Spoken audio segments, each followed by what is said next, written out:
Welcome, friend. Tonight, we're going to explore some timeless Zen stories that have helped people find peace and relaxation for centuries. The air in your room feels still. The hum of the night just beyond the walls. A lamp casting soft shadows on the floor. Your breath is steady, slow, like a tide moving in and out. Somewhere in the distance, perhaps you hear a faint rustle or the creak of wood settling. These small sounds remind you of presence, and presence is always available. So, before you get comfortable, take a moment to like the video and subscribe, but only if you genuinely enjoy what I do here. And I'd love for you to share your location and the time where you are in the comments. It's always beautiful to see how people across the world are listening together in one vast circle of night. Now, let's ease into tonight's journey together. The lantern of memory shines in a peculiar way. Unlike the lamps in your room that you can turn off with a switch, this lantern has no cord, no oil to refill. And yet it glows stubbornly. The light comes not from the lantern itself, but from the attention of the mind. The more one looks, the brighter it seems to burn. That's why certain people cannot leave our thoughts. They become lanterns set adrift in the fog of memory, glowing precisely because we feed them with awareness. Buddhist teachings often remind us that the mind holds impressions like seeds carried in soil. Each conversation, each gesture, each unresolved feeling is planted in consciousness, waiting for water. A smile once given, or a sharp word that cut, can settle so deeply that years later, with only the lightest touch of recollection, it blossoms again as if it were new. The lantern of memory is not inherently bad. It only becomes troublesome when its glow blinds us from seeing the night around it. Zen masters sometimes liken this to sitting quietly and suddenly noticing a bell ringing in the distance. The sound travels far beyond the temple walls. In the same way, one presence lingers long after the actual encounter has ended. And yet, if one listens closely, the bell fades back into silence. The teaching of impermanence reminds us that no sound endures forever, and no thought truly holds. Still, the lantern appears bright because the mind insists on polishing the glass, replaying the face or the words again and again. Imagine lying here, the night soft against your skin, and noticing that your own thoughts flicker like candlelight. One moment, you see the person clearly. The next, the image wavers, and then returns. A Zen parable tells of a monk who mistook the sound of wind in bamboo for voices calling his name. Only when he stopped straining to hear did he recognize the natural rustle The mind, too, can mistake its own flickers for something more substantial than they are. And so the question arises, why this person and not another? Why does one face linger while 1,000 others fade? A Zen master might ask, is it the lantern that clings to you, or you to the lantern? The question itself unties some of the knot, because it draws the gaze back toward the nature of attention. What you water will grow. What you refuse to water eventually dries. A small practice here. As you rest, place your hand gently on your heart and breathe 3 slow breaths. With each exhale, imagine the lantern dimming slightly, not from force, but from the warmth of your presence turning inward. The glow is still there, but softer, no longer blinding. This simple gesture acknowledges that the light of memory exists, and yet reminds the body that another lantern, the heart itself, shines from within. Zen also plays with paradox. Sometimes, the more you try to forget, the more vividly the thought returns. It is like trying to push away the reflection of the moon in water. The ripples only make it dance more wildly. Instead, let the lantern stand. See its glow. Smile at it. Acknowledge that your mind is human, tender, porous. The presence of another within it only proves your capacity to feel deeply. Outside, perhaps there is moonlight slipping between curtains, or a low hum of distant traffic.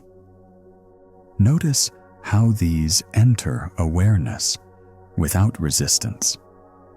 You do not demand the moon to vanish or the cars to stop. You simply let them be part of the night's texture. The memory of that person can be approached in the same way, not as an intruder, but as another sound, another light, another ripple in the pond. The lantern of memory need not be extinguished to find rest. Instead, it can become a gentle guide, showing how the mind attaches and glows with its chosen images. Just as a traveler sees a lantern in fog and knows where they have walked, you too can use these lingering presences as reminders of your own path. They reveal not who the other truly is, but what in you still shines, still aches, still longs to be seen. The way out is in. By turning gently toward the lantern, you see not only the shape of the one remembered, but the hand that holds the flame. And in that recognition, a space of peace opens. A space where the glow is softer, the fog less heavy, and the night itself becomes a companion. Seeds in consciousness are quiet travelers.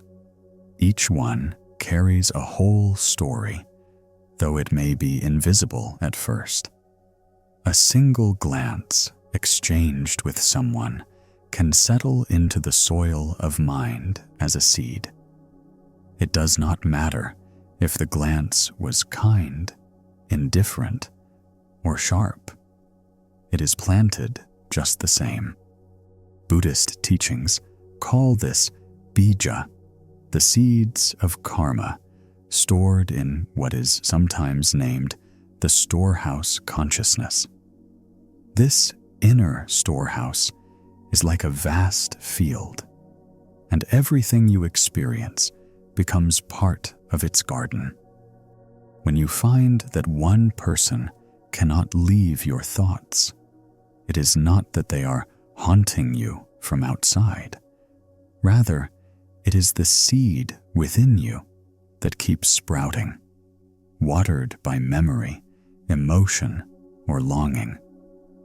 You notice a fragrance, and suddenly the seed of their presence cracks open. You hear a melody, and the seed drinks deeply and bursts into bloom. Consciousness is fertile, endlessly so. Seeds do not judge whether they are pleasant or unpleasant. They simply wait for conditions. Zen masters often speak of how conditions create reality. A seed alone does not become a tree. It needs soil, water, sun. In the same way, even if the memory seed of that person is lodged in you, it only grows strong when attention waters it. Some seeds stay dormant for years. Then, at the right moment, they awaken. This is why, long after an encounter, one person might appear vividly in your mind, as if they had just spoken yesterday. There is a koan about a monk who asked, "Where does the wind dwell when it ceases to blow?" The master replied, "Where your thoughts go when they no longer cling." Seeds, too, when no longer nourished, return quietly into the soil. They do not vanish violently. They simply sleep.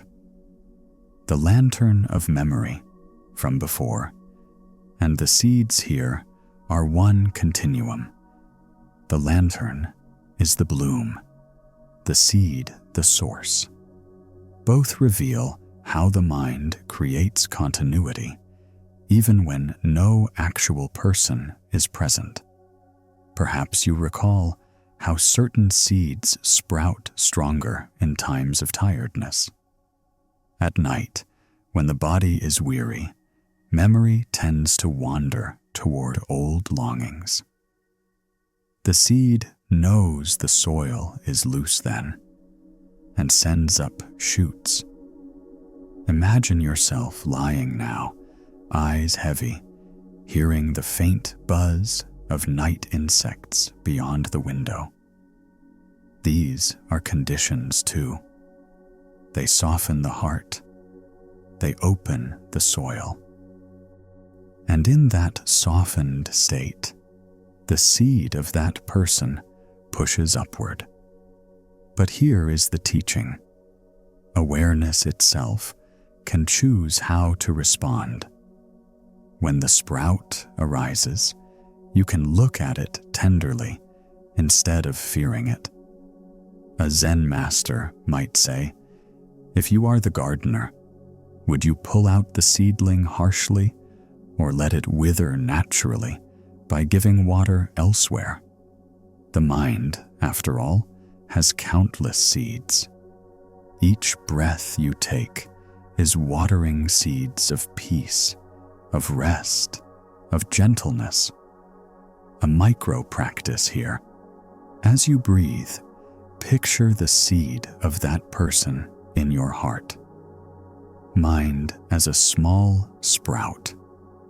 On the next inhale, smile gently to it. Yes, even to the obsession. On the exhale, send your breath toward other seeds waiting for care. Seeds of calm, seeds of gratitude, seeds of quiet joy. By doing this, You are not pushing the memory away, but balancing the watering. Slowly, the mind shifts toward more nourishing growth. In Zen monasteries, monks sometimes practice wall-gazing meditation. They face a plain wall for hours, watching thoughts rise and fall without interference. Seeds sprout across their awareness like wildflowers, but they neither pluck them nor plant new ones. In time, the garden becomes balanced, no one plant dominating the rest. That is the invitation here, to sit, even in bed, and let the seed appear without rushing to cultivate it. Still, the mystery remains. Why does this particular seed feel so strong, while others stay hidden? Perhaps it is because this person touched something tender in you, something unresolved, something still alive. A Zen teacher might turn the question back. Is it the person you miss, or the seed of yourself they awakened? The teaching suggests that what lingers is not them, but your own capacity for joy, or hurt, or longing. They are the mirror. The seed is yours. Picture a field under moonlight. Some seeds sprout tall grasses that sway and shimmer. Others remain beneath the earth unseen. The moon does not favor one over another. It shines equally. In the same way, awareness can shine on all seeds without judgment. What sprouts, sprouts. What sleeps, sleeps. And in that even light, no seed feels overwhelming. So when the person arises in your mind again tonight, remember, they are not intruding from afar. It is your own storehouse offering up a sprout. You can bow to it, whisper, "Hello, dear seed," and then let it sway with the grasses in the night wind. You may even sense gratitude, for this seed shows you where your soil is most fertile, most alive. And with gratitude, the grip begins to loosen. The echo of attachment lingers longer than footsteps on stone. A person may walk away, their body absent, their voice no longer near, yet the echo stays. The teachings of Buddhism describe attachment as one of the roots of suffering. Taresana, thirst, or craving. It is not only desire for pleasure, but also the desire to push away what we dislike. Both craving and aversion bind us to the memory of someone. When that person appears again and again in your mind, it is often the echo of this attachment. Perhaps it was a sweetness once shared, and the mind longs to relive it. Perhaps it was pain or rejection, and the mind insists on replaying the scene to gain some victory or understanding. In either case, the echo repeats. Just like in a canyon, the more you shout into it, the more returns you receive. Zen compares this to striking a temple bell. The bell does not cling to the striker, yet it resonates long after contact. Your mind is the bell, struck once by the presence of that person. the resonance continues because the metal of your being still vibrates. The trick is not to silence the bell by force, but to listen fully until the sound fades of its own accord. This is the way impermanence works. Everything, even attachment, has a natural end if allowed. There is a koan about a master who asked, "What is the sound of one hand clapping?" The echo of attachment is similar. It is not the other's hand that makes the sound, but your own joining. Without your hand of clinging, there is no clap. Without your mind repeating, there is no echo. The other may be far away, yet the echo is near, because you still listen for it. You may notice now, lying here, how echoes play out in your own body. A word once spoken might still tighten the chest. A smile, remembered, might still soften the breath. These are attachments, both pleasant and unpleasant, woven into the fibers of your being. But attachment itself is not condemnation. It is proof of connection, of sensitivity. Zen never scolds the heart for vibrating. It simply asks, can you let the vibration fade in its own rhythm? A simple practice. Tonight, close your eyes and with your next exhale, imagine the echo drifting farther into distance. Not silenced, but softer. On the following inhale, picture yourself resting in the quiet canyon once the sound has gone. Notice how peaceful the space feels when no echo remains. You can repeat this with each cycle of breath, sending the echo farther until only silence fills the valley. In Zen monasteries, even ordinary tasks are used to study attachment. Sweeping the courtyard, a monk might notice irritation when leaves keep falling. Why do they not stay gone? He wonders. The master smiles.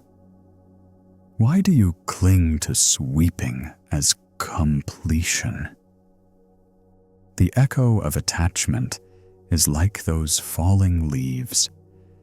Each time you think the courtyard of your mind is clear, another memory falls. The practice is not to banish leaves, but to sweep gently, again and again, until sweeping itself becomes peace. Perhaps, too, attachment is tangled with identity. When that person comes to mind, you may feel as if a part of you is missing or still defined by them. A Zen master might ask, who are you when the echo fades? Is the self truly shaped by their presence, or does it remain whole regardless?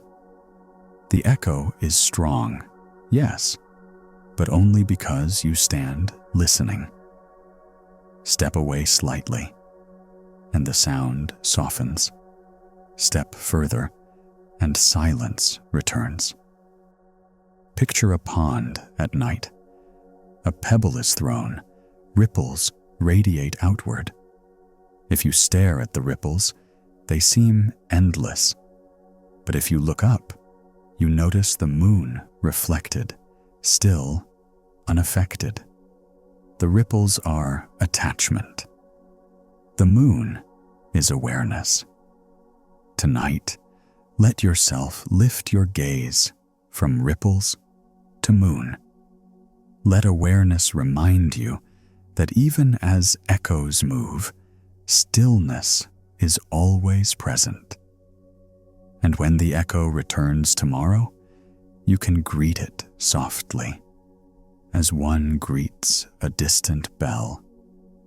Ah, still ringing. No need to grasp it, no need to chase silence. Simply listen until it naturally ends. And it will end, because all echoes, no matter how loud, belong to impermanence. The empty boat on water drifts quietly, yet when it bumps against another, we feel disturbed. A Zen parable tells of a man rowing across a river. From the mist appears another boat, gliding straight toward him. He shouts, waves his arms, anger rising with each stroke. But the boat strikes his own regardless.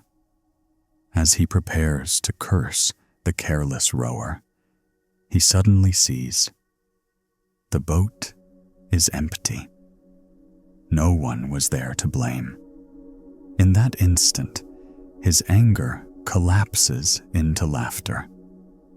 This story is simple, yet it illuminates why certain people remain in our heads. When someone's action touches us deeply, perhaps they ignored us, perhaps they offered love, perhaps they left, the mind assumes their boat was full of intention. We believe they acted for us or against us, with purpose. But from the Zen view, most boats are empty. People drift on their own currents of habit, their own winds of karma. Their bump against our life is rarely personal, though it feels so. The Buddha's teaching of anatta, or non-self, speaks here. Each person is a collection of conditions: family, culture, past wounds, present desires. Their actions are not born from a fixed self, but from causes and conditions meeting. Just as the empty boat was moved by the river, so too was that person moved by forces beyond your control. When you realize this, the sting of memory softens. Still, the mind resists. But they meant it, you think. They hurt me deliberately, or loved me uniquely. Perhaps, yes. Yet even that intention arises from countless unseen causes. A Zen master might smile gently. Is the wave angry at the wind? Is the tree proud of the sun? Or are they simply movements in the great fabric of conditions? Tonight, as you rest, picture yourself sitting on a wooden dock. The river flows before you, boats passing in silence. One bumps softly against your pier. You look inside. It is empty. Breathe in deeply, acknowledging the bump. Breathe out, releasing the need to know who was steering. Let the boat drift onward with the current. This simple visualization can free the heart from clinging to intention, from replaying the same collision again and again. In Zen practice, monks sometimes meditate while watching clouds pass. They do not name them or claim them. A cloud shaped like a dragon is not more important than one shaped like a fish. Both dissolve into sky. The empty boat is the same lesson. Do not mistake the bump as more than a moment in the flow. And yet, a question arises. If the boat was empty, why does my chest still ache? Zen answers, not with doctrine, but with curiosity. Perhaps the ache is your own seed of longing, not the boat itself. Perhaps the river inside you is already turbulent, and any bump feels harsh. The teaching here is gentle. Notice where the ache resides. Place a hand over that spot, and with each breath whisper, "It is only a boat. It is already gone." There is comfort in this perspective, for if the boat is empty, you need not chase it. You need not demand an apology from an absence. You can let the river carry it away, knowing it was never anchored to you. The mind, once grasping for explanation, relaxes like a clenched fist opening.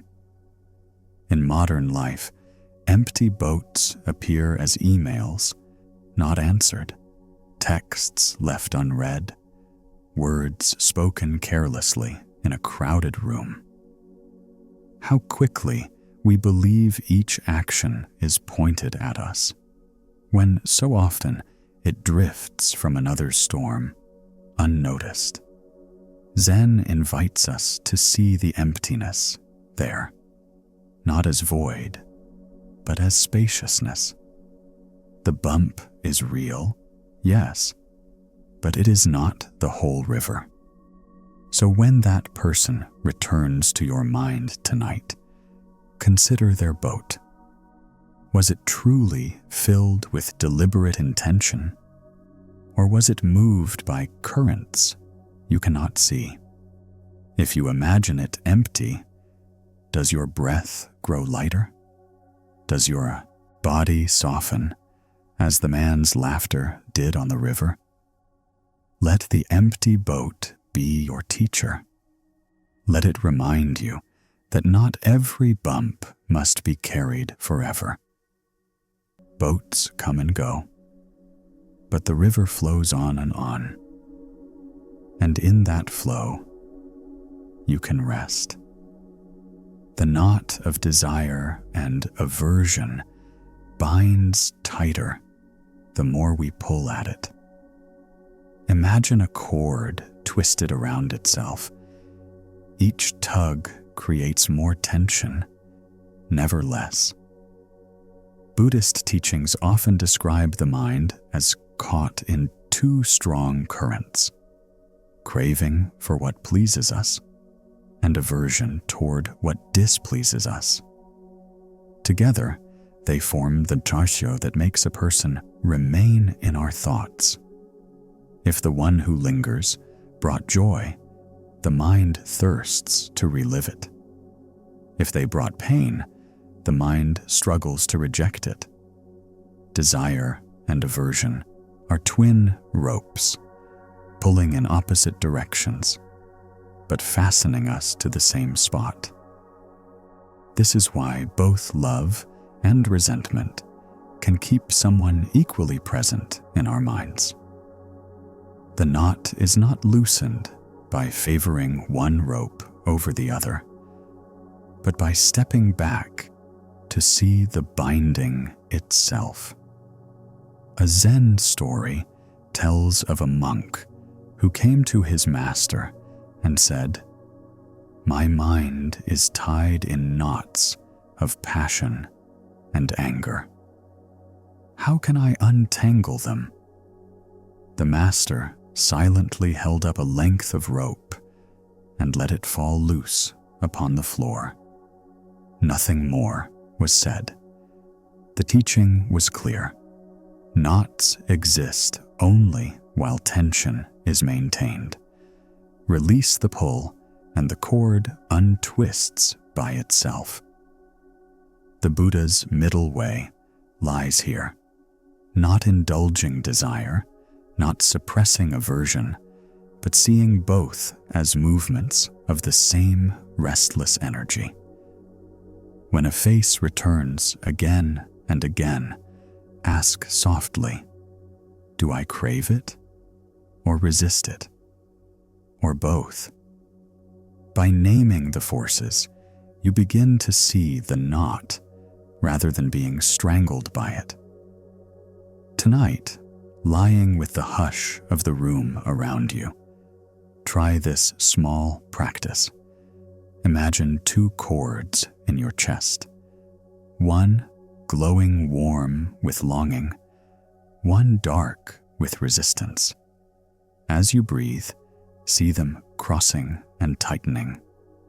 Then, with each exhale, picture your hands gently loosening their grip. No need to cut or tear.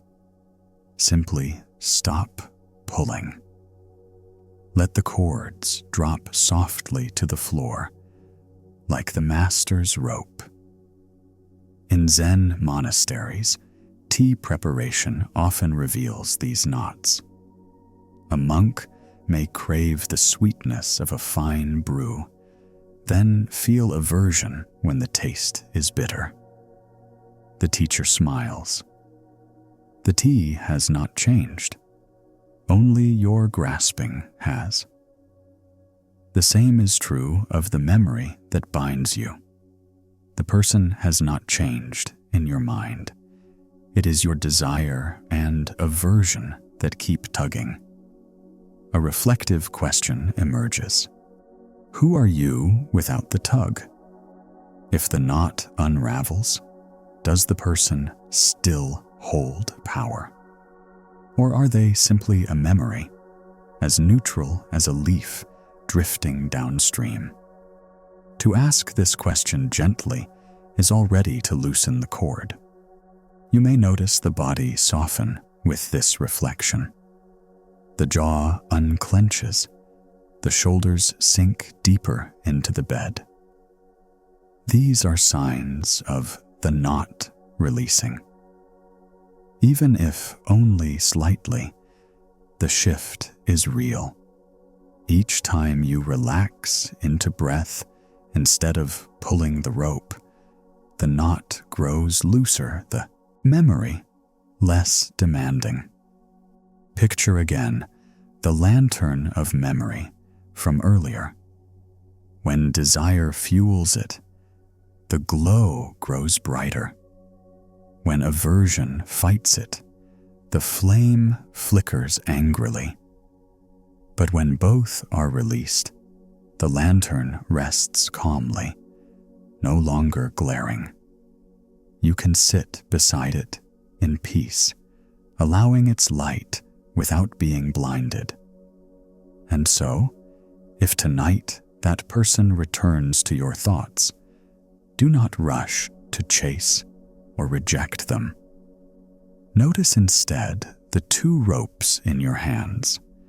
Ask quietly, am I pulling? Can I let go? Even a small release can turn the knot into a loose thread, drifting harmlessly. The way out is in, and the way in is through softening, not tightening. The mirror of mind reflects everything placed before it. In Zen, this image is used again and again. Mind as a polished surface, showing each form that passes, holding nothing of its own. When a person stays lodged in thought, it is as though their reflection has lingered on the mirror long after they've stepped away. The mirror itself is never stained, yet we mistake the image for permanence. Buddhist teachings on citta, the mind-heart, remind us that awareness itself is naturally luminous. Like a mirror, untouched by dust. Thoughts, emotions, memories are the dust and reflections that come and go. If the mirror is clean, each reflection appears, shines briefly, and dissolves. But if the mirror is smeared with grasping, the reflection seems stuck, as though carved into the surface. That's why you may feel unable to shake off the image of that person. It's not them, but the smudge of clinging that makes their reflection appear fixed. A Zen story tells of two monks debating whether the flag outside was moving or if it was the wind. Their master intervened. "It is neither the flag nor the wind, but your mind that moves. In the same way, it is neither the other person nor their memory that persists. It is the motion of your mind, projecting and replaying, that makes the reflection shimmer. Imagine for a moment that you are standing before a still pond at night. The moon appears on its surface, silvery and bright. If the water ripples, the moon seems broken, but the moon itself, high above, remains whole. The mind is the pond, the memory of that person, the reflection. Turbulence distorts it, stillness reveals it for what it is. An image, not the moon itself. A gentle practice tonight. As you breathe, imagine your thoughts settling like water in a basin. Each inhale smooths the ripples. Each exhale polishes the mirror. With time, the reflection of that person may still appear, but you see it clearly as reflection, not substance. This recognition alone can bring ease. In Zen temples, monks sometimes polish literal mirrors as part of their chores. It is not merely cleaning an object, it is meditation. Dust returns every day, and so polishing is endless. This is not discouragement, but teaching. The mind, too, requires tending. Each time you notice yourself replaying the memory, that is an opportunity to polish. Wipe gently with awareness, and the natural clarity of mind shines again. A Zen master might ask, if the mirror shows someone's face, is it truly them? When they leave and the glass is empty, did they vanish, or were they never there to begin with? The same question applies inwardly. Does the persistence of memory prove the person's presence, or only the mirror's ability to reflect? Think of modern life. Screens, photos, saved messages. They act as external mirrors, reflecting faces long after encounters end. The mind is simply another screen. When you scroll through it repeatedly, the same image reappears. Yet just as you can choose to set the phone down, you can choose not to scroll within. The mirror is always larger than any one reflection. As you rest now, let your awareness widen. Notice sounds in the room, the coolness of air on your skin, the rhythm of breath. All of these are reflections too, momentary glimmers on the mirror.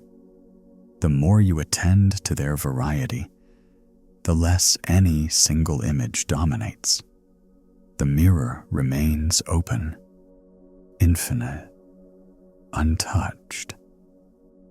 The teaching here is reassurance. Nothing clings to the mirror forever. Dust may settle, reflections may dazzle, but beneath it all, the glass is clear. The person in your mind is not etched there. They are only reflected.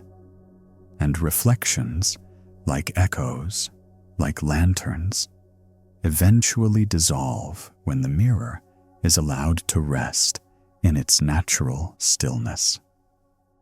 Hungry ghosts of longing wander through the landscapes of Buddhist imagination.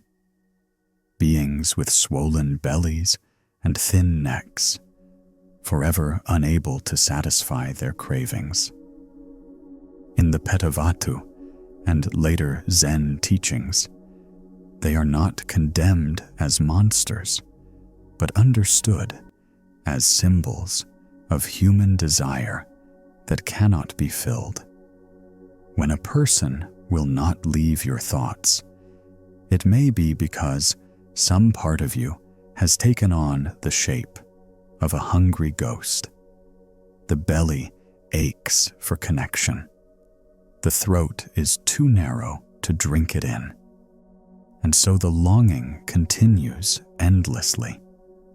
This image may sound strange in the quiet of your room, yet consider how familiar it is. The phone in your hand, glowing like a shrine, is checked again and again, seeking a message that never arrives. The mind whispers, just one more glance. That is the hungry ghost searching for nourishment. And when memory serves up the image of that person, the ghost seizes it like food, but cannot swallow. The ache deepens. Buddhism teaches that these realms of being are not distant places, but states of mind. When obsession takes root, the hungry ghost realm is near. Zen, however, does not shame the ghost. Instead, it invites compassion. Even a hungry ghost is suffering, yearning for peace. If you notice the ghost in yourself, bow to it gently. Recognize that the longing is a call for care, not a curse. A koan once posed, "Who is it that suffers hunger if you are already whole?" The question shifts the gaze. Is it truly you who longs for that person? Or a passing ghost within? An echo of unmet need? To see the ghost as guest is to recognize that you are not defined by its appetite. A practice here. Place both hands lightly on your belly. Breathe into the space, soft and deep. As you inhale, imagine offering nourishment, not from the absent person, but from your own kindness. As you exhale, picture the ghost sighing, belly eased, neck relaxed. With repetition, the ghost quiets. This does not banish longing instantly, but transforms it from torment into tenderness. In Zen monasteries, monks sometimes leave small offerings of rice at the edge of the forest, symbolically feeding hungry ghosts. It is not superstition, but compassion in action, acknowledgement of suffering wherever it appears. You can do the same inwardly. Each time the thought of that person returns, you can offer it a morsel of presence. I see you, longing. Here is a breath. Here is peace. The ghost receives, and its grip loosens. But the question remains, what exactly is the ghost hungry for? Love? Closure? Recognition? Or is the hunger for something deeper? A reminder of your own worth? Zen teachers might suggest that the ghost hungers not for the other, but for your attention, your willingness to sit quietly with yourself. By mistaking the source, you feed endlessly on images that never satisfy. Picture yourself walking a bamboo path at night. Lanterns glow faintly. Crickets sing. A shadowy figure trails you, reaching with thin arms. Instead of running, you turn, smile softly, and offer it a seat.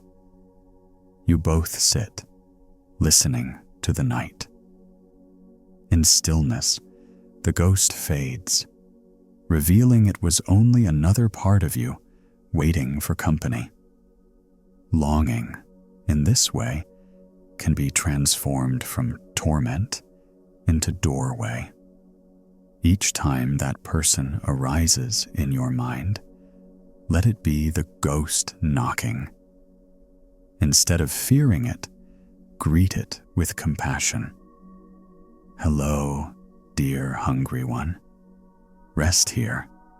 You are already full. The paradox is that when you stop feeding the ghost with frantic searching, it discovers nourishment in your calm presence. And so, the one who lingers in your thoughts may be less about them, more about this ancient archetype inside you. The hungry ghost seeks peace, and you have the power to offer it. Breath by breath, kindness by kindness, you turn obsession into compassion, hunger into fullness, ache into ease. The silent tea ceremony carries lessons that words cannot hold. In a Zen temple, a monk may prepare tea with deliberate slowness, boiling water, rinsing cups, lifting the kettle with both hands. Each gesture is quiet, unhurried, like a dance performed only for the present moment. There is no rush to finish, no need for chatter. The sound of water pouring becomes the teaching itself. Why does this matter for the person who lingers in your mind? Because thought itself is often noisy, filled with commentary. Why did they say that? Do they still think of me? What if? The tea ceremony offers an antidote: silence. When you attend fully to each action, the mental visitor fades naturally, not by force, but by being outshone by presence. Buddhist teaching on mindfulness, sati, emphasizes just this: being aware of what is happening in the present without grasping. The tea ceremony is mindfulness embodied. Even as memory presses at the door, the monk does not push it away. He simply lifts the cup, feels the steam, sips slowly. In that silence, the guest of obsession is neither welcomed nor rejected. It is forgotten, like a coat left in the rain. A Zen story tells of a master pouring tea for a student. The cup overflowed, spilling everywhere. The student cried out, "It is full." The master replied, "And so is your mind. There is no room for more." The silent tea ceremony empties the cup. In silence, there is space. And in space, the recurring figure in your thoughts loses its grip. You can practice this now, even lying in bed. Close your eyes and imagine preparing tea. Hear the water boil, soft and bubbling. Smell the faint aroma of leaves unfurling. Feel the warmth of the cup in your hands. As you inhale, imagine sipping. As you exhale, notice the quiet after swallowing. This practice requires no actual tea. It is an offering of presence. In monasteries, silence is often the greatest teacher. A whole room of monks can sit together, sipping, no one speaking. The air thick with steam and stillness, yet rich with connection. In that atmosphere, the mind finds no need to replay stories of others. It is too absorbed in the simple act of being.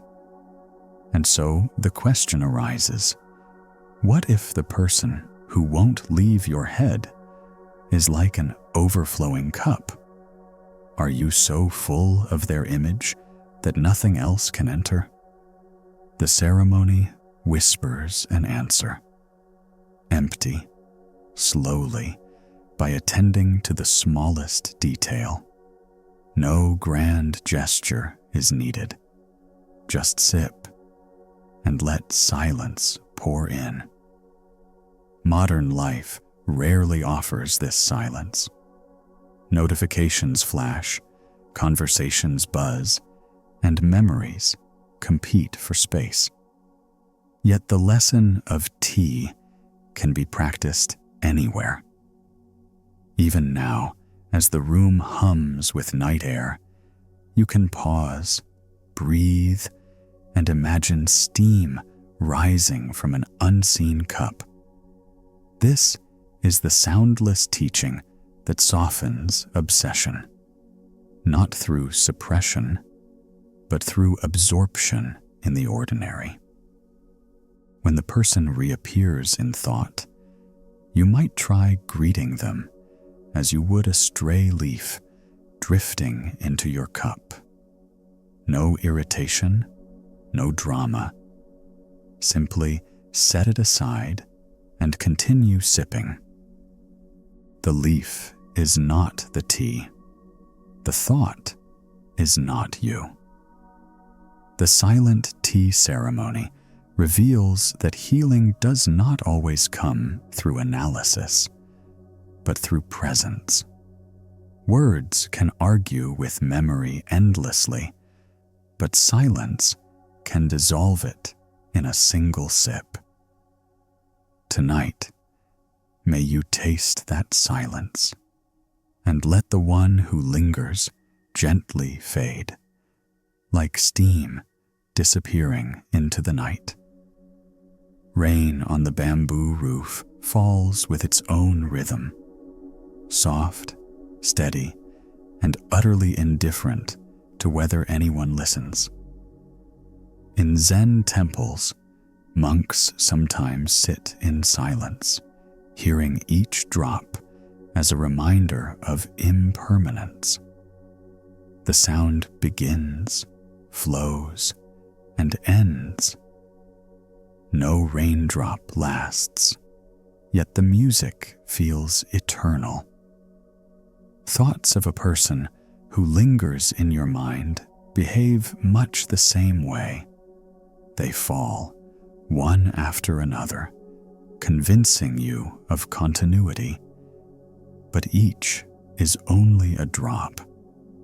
Buddhism teaches impermanence, anicca, as a core truth. Nothing remains. Joy fades, sorrow fades. Even the memory of a beloved face eventually softens.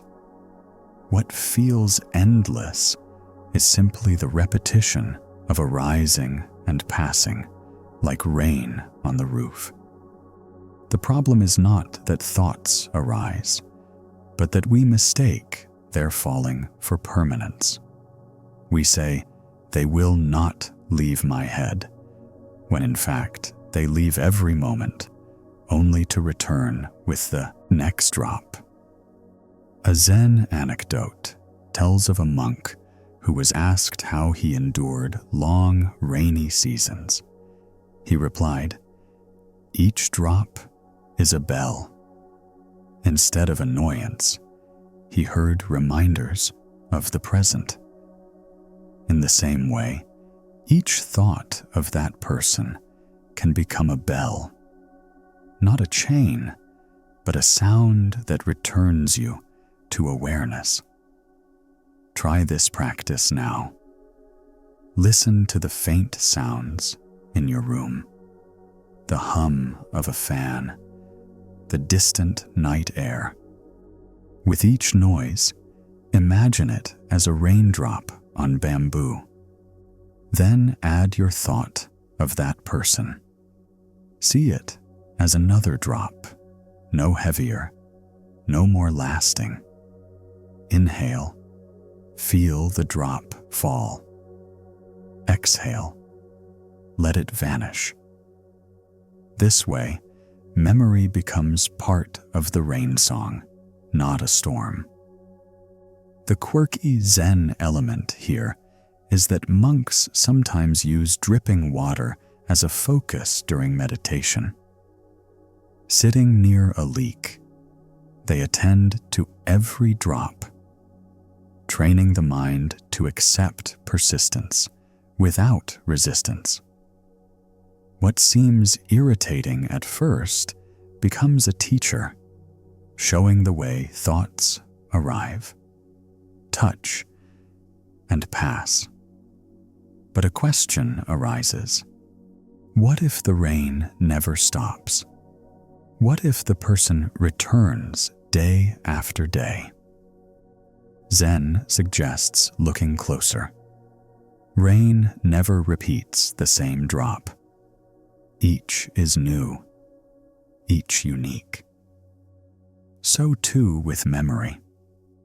You may think it is the same face, but tonight's thought differs from yesterday's. Can you notice the subtle difference? The hue of longing, the flavor of regret, the softness of tenderness. Seeing this variation breaks the illusion of one unchanging weight. Imagine yourself beneath a thatched roof, rain tapping overhead, a candle flickering beside you. The sound is steady, but within it are countless tones, light, heavy, near, far. You relax into the rhythm, no longer measuring when it will end. The presence of that person in your mind can be met in the same way, not as an endless intrusion, but as part of the music of being alive. Modern life makes us impatient with repetition. A phone buzzing again feels like annoyance. A song looping too long feels unbearable. But rain, like thought, teaches patience. It shows that repetition can be soothing if met with acceptance. Each return of the memory can remind you, "Ah, I am here. I am breathing." Another drop has fallen. Eventually, the rain ceases, always, And even if you fall asleep while it continues, you awaken to silence, proof that impermanence is faithful. The same will happen with the thoughts that seem unshakable. They too belong to the weather of mind. They too will pass. So tonight, if you hear the echo of that person again, imagine it as a raindrop landing softly on bamboo. Hear its clarity. Feel its briefness. Smile gently, and let the next breath carry it away. One drop, then another, until silence itself becomes the song. The stone garden's stillness stretches wide beneath the moonlight. Raked sand in quiet patterns, rocks rising like islands in a sea. In Zen monasteries, these gardens are not merely decoration. They are living scriptures of silence. To sit before them is to feel time slow, thoughts loosen, and the mind rest in spaciousness. When a person clings to the mind, it is often because there is no space for them to dissolve. The thought becomes a stone too heavy, fixed among ripples of sand. But the stone garden teaches otherwise. It shows how stillness can hold even large rocks without disturbance. The sand is raked again and again, not to erase the stones, but to make their presence harmonious. In the same way, the memory of someone need not be expelled. It can be placed gently within the vastness of awareness. Buddhist teaching on equanimity, upekkha, rests here. Equanimity does not mean cold detachment. It means balance, the ability to hold all things with steadiness. Just as the garden holds both empty space and heavy stone, equanimity holds both peace and disturbance. If you cultivate this quality, the recurring thought of that person loses its disruptive edge. It becomes another stone in the design. There is a Zen story of a master who, when asked how to calm the mind, pointed to a rock in the garden and said, "The rock does not resist the sand. The sand does not resent the rock." The student bowed, understanding that stillness is not the absence of form, but the acceptance of it. You can practice this now. As you lie back, picture a raked garden stretching across your chest. Place the stone of that person's memory in its center. With each breath, imagine raking lines of sand gently around it. The stone remains, but the pattern grows peaceful, embracing it rather than fighting it. This visualization turns obsession into part of a larger harmony. In Zen, the quirky detail is that gardens are sometimes raked before dawn, the patterns erased daily. What was carefully drawn yesterday is gone today, replaced by new ripples. This reminds us, no thought, no memory arrangement is permanent. Even if that person feels fixed, tomorrow the pattern changes. The garden of mind is alive, always shifting. And yet, a reflective question arises. Are you the stone? Or the sand? Or perhaps the whole garden? Zen might suggest that you are not trapped in one form, but are the awareness that sees the whole design. From this wider perspective, no single stone can dominate. Imagine, too, the soft crunch of footsteps on gravel as a monk walks slowly around the garden at night. The air is cool, the lanterns dim. Each step reverberates with calm. Even the heaviest stone feels less oppressive in such stillness. So too, your memory of that person grows lighter when placed in a vast field of calm awareness. Modern life rarely offers stone gardens, yet the principle is always near. A cluttered desk, when cleared of excess, suddenly feels spacious. A crowded schedule, when given one free hour, feels breathable. The mind, when given stillness, can hold even strong memories with ease. So tonight, if the face of that person arises again, do not fight it. Picture placing it as a stone in the sand. Rake gentle lines around it with your breath.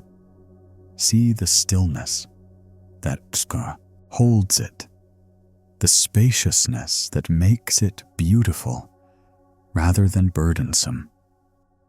Let the stone rest, and let your mind rest too in the wide garden of the present. The story of two monks has been told for centuries, simple yet piercing. Two monks walked together and came to a river swollen with rain. At the bank stood a woman, hesitating, unable to cross. One monk, without a word, lifted her gently, carried her through the rushing water, and set her down safely on the opposite shore. The woman bowed in gratitude and departed. The monks walked on in silence. Hours passed. Finally, the second monk could hold it no longer and said, "Brother, we monks should not touch women, yet you carried her across the river." The first monk looked calmly at his companion and replied, "I set her down hours ago. Why are you still carrying her?" This story is a mirror for our own minds. We carry people long after they are gone, not in our arms, but in thought. The one who lingers in your head is like the woman by the river, lifted once, carried briefly in the flow of life. Yet instead of setting them down, you walk on, burden heavy, replaying the scene. Buddhist teaching on upadana, or clinging, describes this exact phenomenon. The experience itself is not the problem. It is the grasping afterward that creates weight. The first monk released the moment. The second clung to it. Which monk are you when thoughts of that person return? In Zen monasteries, stories like this are told not to shame, but to awaken. The quirky element is that monks will sometimes reenact the tale, carrying a large log across the courtyard as if it were the woman. It is comical, yet powerful. The log becomes heavier with each step, not because of its weight, but because of the clinging mind. Watching, one laughs, and in laughter, insight blooms. Try this practice tonight. As you inhale, imagine lifting the person in your thoughts, carrying them briefly across a river. As you exhale, picture setting them down gently on the far shore.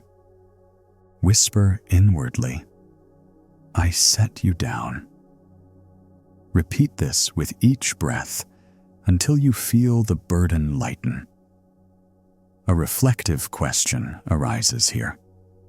Is it kindness to keep carrying someone endlessly, even in thought? Or is true compassion to set them down, freeing both of you from the strain? Zen suggests the latter. To release is not to reject. It is to allow life to flow. Imagine walking further along the riverbank, free of the weight. The sound of water accompanies you, cool mist touching your skin. The world feels wider without the constant load. This is the taste of letting go. The person remains as part of your story, yes, but not your constant burden. Modern life is full of rivers like this, moments of crossing where someone enters your journey briefly. A colleague at work, a stranger who smiled, a lover who left. Each one can be carried endlessly in memory or set down once the crossing is complete. The choice is yours. So when that person arises in your head again tonight, remember the monk's words. I set her down. Let this be your mantra. Carry what is necessary. Release when the crossing is done. In this way, your steps become lighter, your path more open, your mind more at peace. The bell of mindfulness is struck not only in temples, but also within the chambers of thought. In Zen practice, when a large bronze bell resounds, monks pause mid-step, mid-sentence, mid-thought. They stop, breathe, and return to presence. The ringing is not a distraction, it is an invitation. In the same way, each time that person reappears in your mind, it can be treated as a bell. Instead of tightening in frustration, why can't I stop thinking of them? You can bow inwardly and say, thank you, bell, for reminding me to come home. The Buddha taught that mindfulness, samrti, is the art of remembering to remember. We remember to breathe, to soften, to be here. What keeps a person lodged in thought is often forgetfulness. The mind spins stories, unaware of itself. But the recurring image can be transformed into a mindfulness bell. Each appearance becomes a cue to return, not a trap to spiral into. There is a Zen anecdote of a student who asked, "How can I practice if I have no bell to remind me?" The master struck the table sharply and said, "This sound is the bell. Anything can awaken you, even what seems like an obstacle. The thought of that person is the same, once irritating, but potentially a teacher. A practice tonight. As you lie back, wait for the inevitable moment when the memory surfaces. When it does, do not resist. Instead, inhale slowly and imagine the sound of a great temple bell vibrating through your chest. On the exhale, whisper inwardly, "I have arrived. I am home." Allow the thought to dissolve into the vibration as the bell's tone eventually fades into silence. The quirky Zen detail here is that in some monasteries, bells are rung at unpredictable times. A monk might be sweeping, eating, or speaking when the sound begins. He must stop instantly, mid-motion.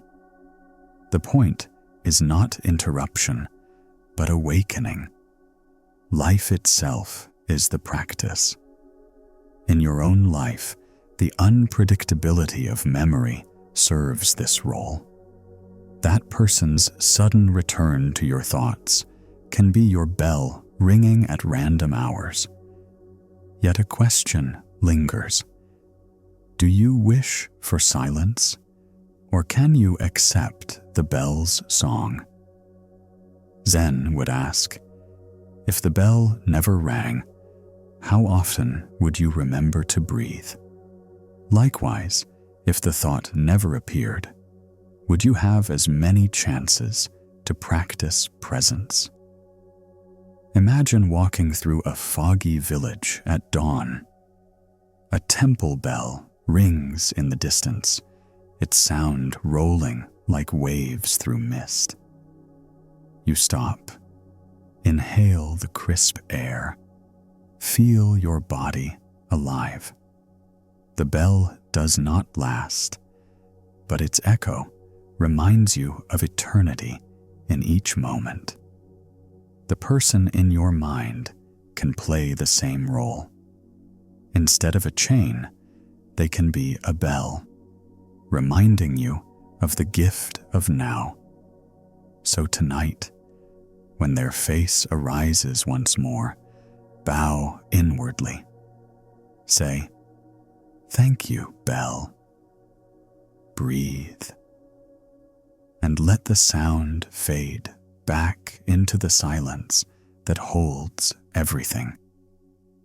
Dreams within dreams often feel more real than waking life. In Zen stories, this motif appears again and again. How easily the mind mistakes illusion for truth. The memory of that person who won't leave your thoughts carries the same dreamlike quality. You replay conversations, embellish gestures, imagine alternate endings. Each thought is a dream nested inside the larger dream of memory. And just as in sleep, the dream feels undeniable while you are inside it. Buddhist teaching on Maya, illusion, explains this. What we grasp as solid is often shifting appearance. The Buddha compared life itself to a bubble on a stream, a phantom, a mirage. Our obsessions, then, are like castles built in mist. They dazzle, but cannot last. The problem is not that the mind dreams, but that we believe the dream has more weight than it does. A Zen parable tells of a man who dreamt he was a butterfly. Upon waking, he wondered, was he a man who dreamt of being a butterfly, or a butterfly now dreaming of being a man? The question leaves us unsettled, but also free. It reveals how thin the boundary is between what we call real and what we call imagined. When that person appears again in your head, ask softly, "Am I remembering them? or dreaming them into existence right now? Try this practice. As you lie in bed, let your next thought of that person be held as a dream image. Inhale and say inwardly, "This is only a dream." Exhale and smile gently, not rejecting the dream, but recognizing it as a passing vision. The more you repeat this, the more transparent the memory becomes, like a soap bubble catching the light before bursting. The quirky Zen element here is the yume no uchi no yume, dream within a dream contemplation. Monks sometimes meditate by asking, if life is itself a dream, why cling so tightly? The practice is not meant to dismiss experience, but to loosen the chains of certainty. Your memory of that person may feel carved in stone, but through this lens, it becomes fluid, shifting, ephemeral. And yet, the question arises, if all is dreamlike, what meaning does it hold? Zen might answer, meaning lies in how you meet it. A dream of kindness still softens the heart. A dream of anger still teaches patience. Even if unreal, the dream has real effects. So too with the one who lingers in thought. They may be a dream image, yet their presence reveals where your heart is tender, where healing waits. Picture yourself walking in a dream garden. Lanterns glow, though no one lit them. A river flows, though you cannot see its source. And there, on the path, stands the person you cannot forget. You bow, recognizing them as part of the dream. As you bow, they dissolve into mist, leaving only the sound of your breath and the stillness of night. Modern life often blurs reality and dream. Screens glow with images of people far away, yet our hearts respond as if they were near. A text, a post, a photograph, each is a dream, layered on memory. But the teachings remind us, you can wake within the dream. Each breath, each smile, each recognition of illusion is a small awakening. So tonight, when their face returns once more, do not resist. Instead, whisper, "This too is a dream." And as with every dream, let it fade gently into the greater stillness that holds you now.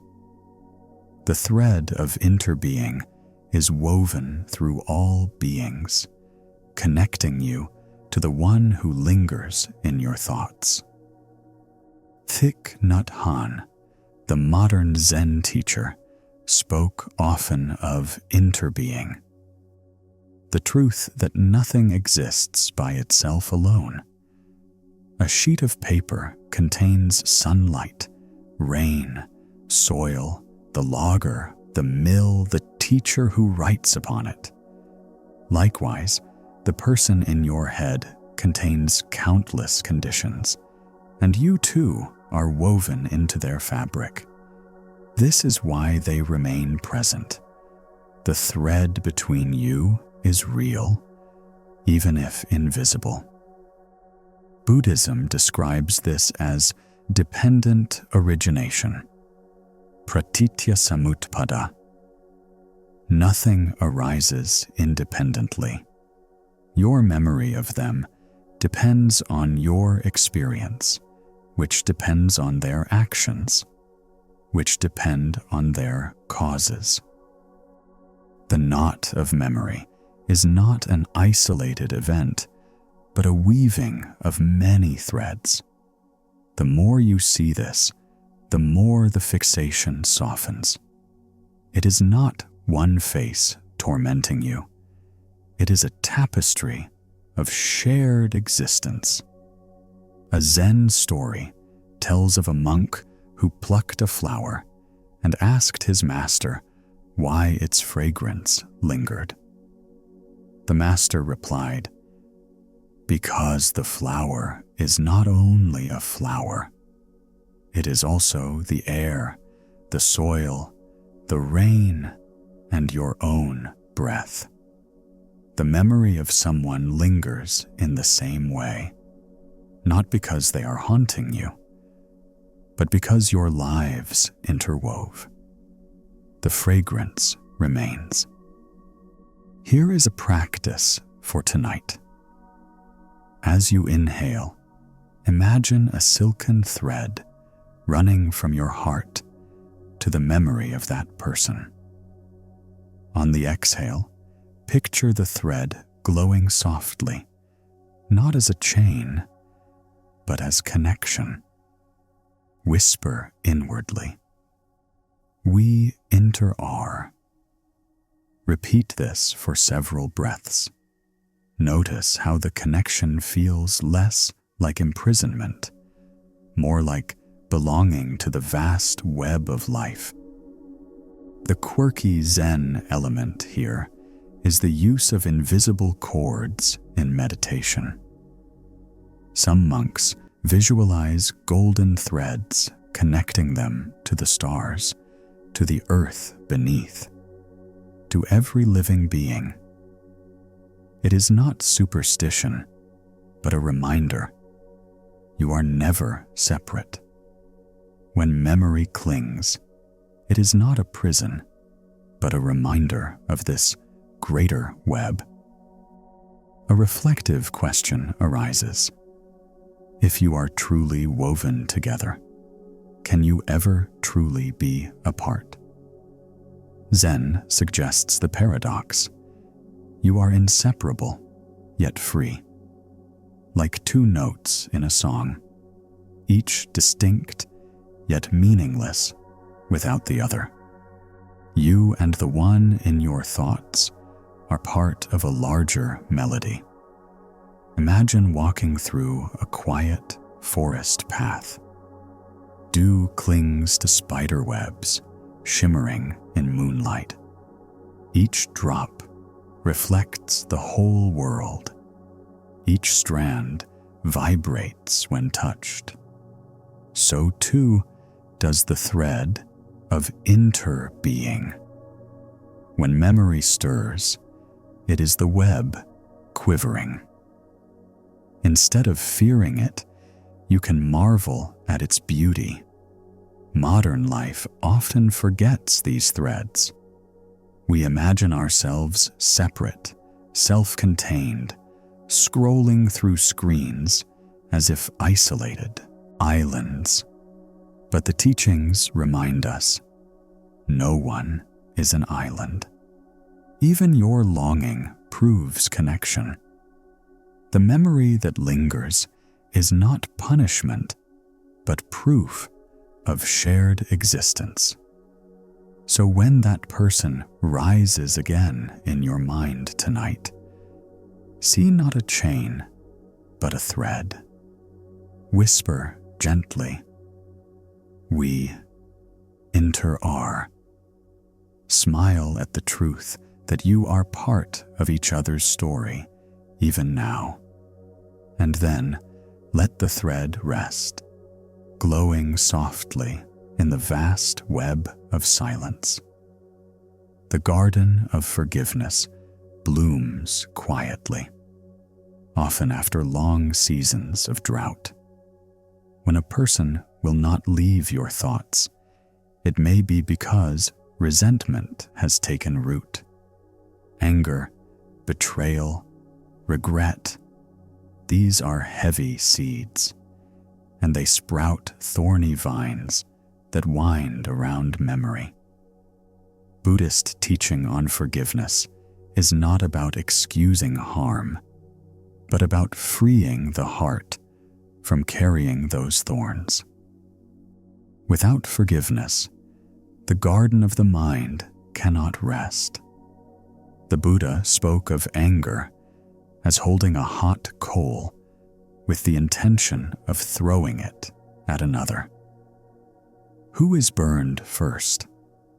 Always the one who holds it. When you keep replaying what that person did or failed to do, you clutch the coal. Forgiveness, then, is setting it down, not for their sake, but for yours. The one who lingers is released not by changing them, but by softening your grip. A Zen story tells of a monk who was insulted in the village.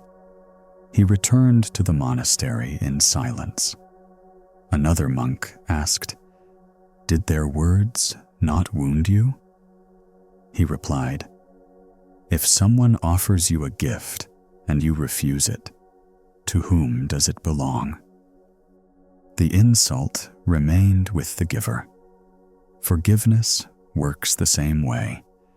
By not receiving the harm into your heart, you stop carrying it endlessly. Try this practice tonight. Place one hand on your chest, the other on your belly. Inhale and silently say, "I feel the hurt." Exhale and whisper, "I release you." Repeat with each breath, not rushing, not forcing. Forgiveness is not always immediate. It is a garden that grows slowly, but each breath waters the soil. The quirky Zen element here is the practice of planting actual gardens as a metaphor for the mind. Monks pull weeds daily, not to destroy them, but to keep balance. A weed left untended overtakes the space, just as resentment overtakes thought. Each act of forgiveness is like clearing a patch of soil, making room for peace to grow. Yet a question arises. Does forgiveness mean forgetting? Zen would say no. The stone remains in the garden, but its sharpness is softened by moss. Memory stays, but without poison.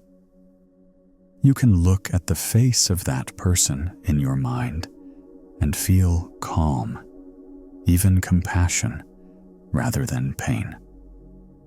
Picture walking through a night garden, lanterns glowing along the path, vines trail over stones, flowers open quietly to moonlight. You notice one thorn bush. Instead of resenting it, you bow, trim its branches, and move on. In time, the bush blooms with unexpected blossoms. Forgiveness is this transformation, not erasure, but renewal. Modern life often confuses forgiveness with reconciliation. They are not the same. Forgiveness can happen entirely within you, even if the other never knows. It is your gift to yourself, your way of releasing the endless replay. Whether they remain in your life or not, the garden can still bloom. So tonight, if that person arises again, try offering them a flower from your garden. Whisper inwardly, "I forgive you," for my own peace. And then let the garden grow quiet, filled not with thorns, but with the fragrance of release. Walking the moonlit path is one of Zen's most gentle images.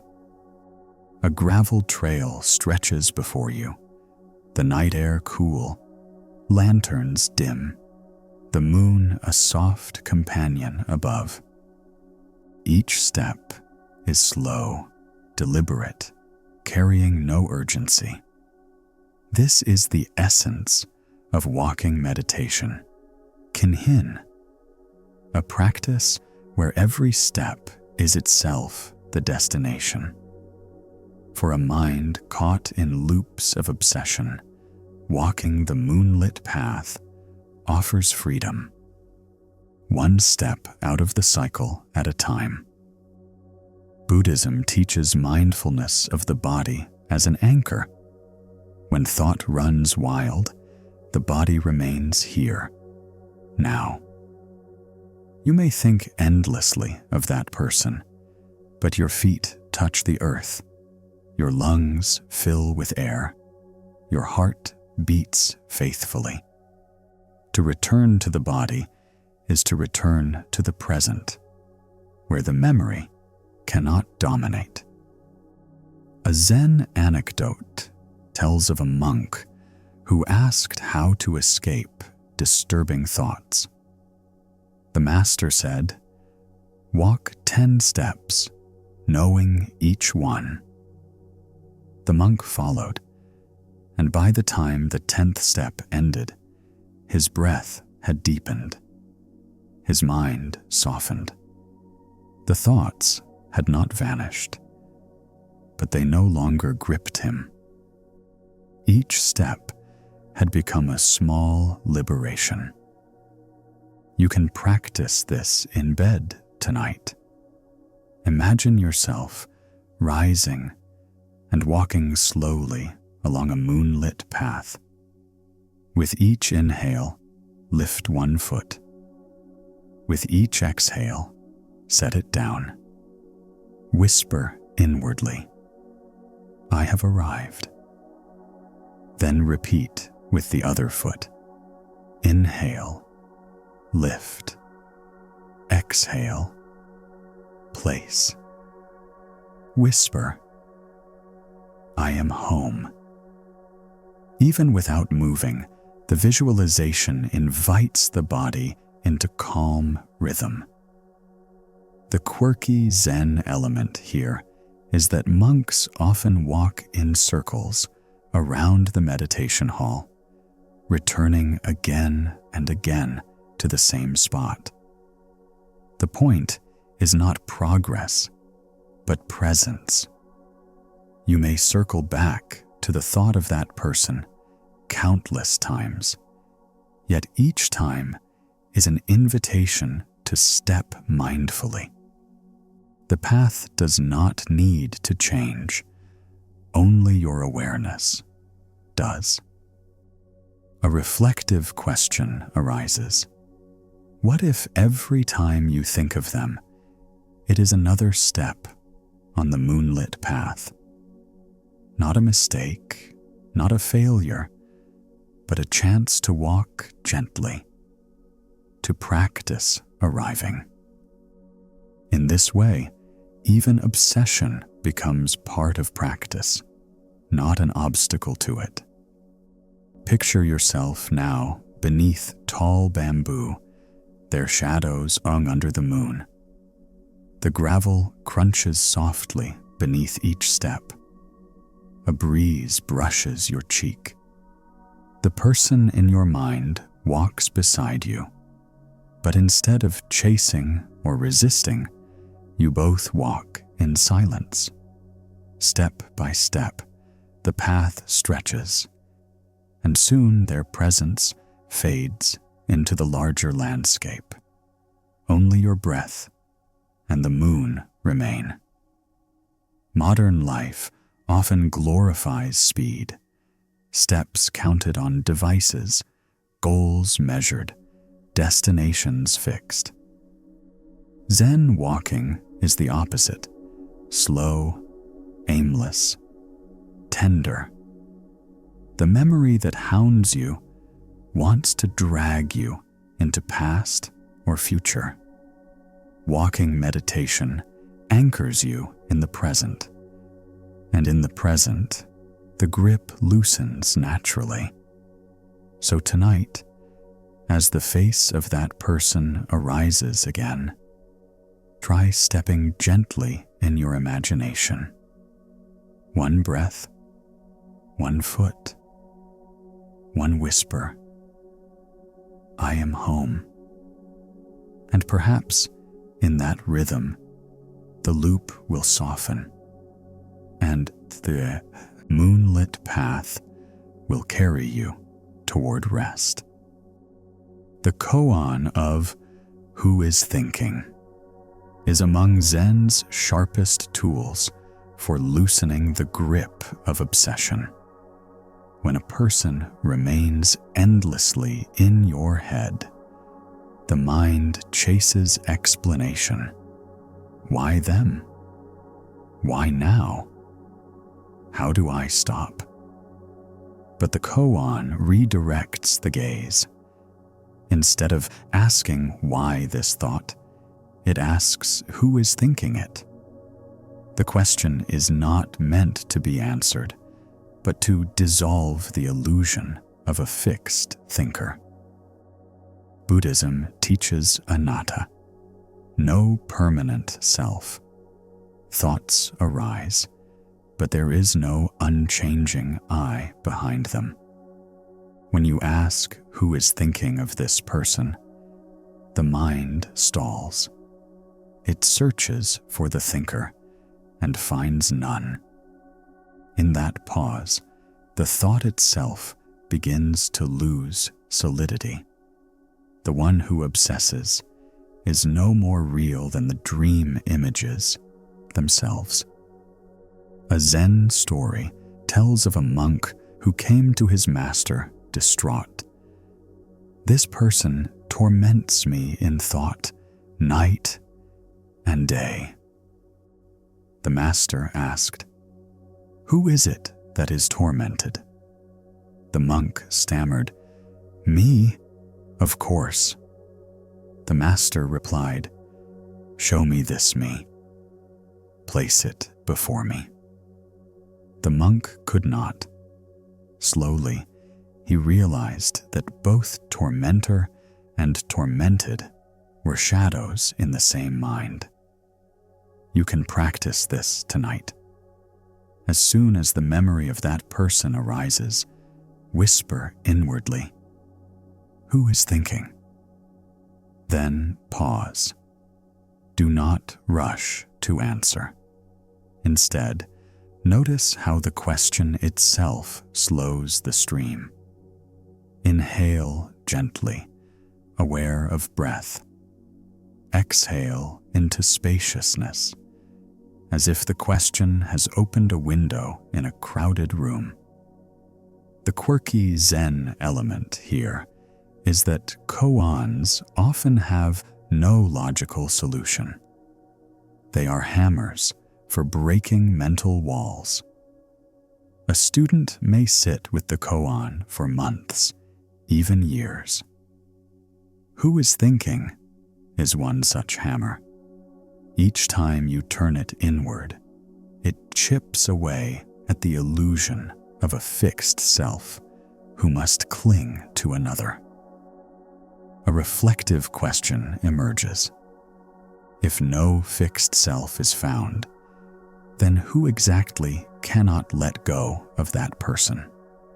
The thought arises, the thought fades, but the I that claims ownership dissolves when examined.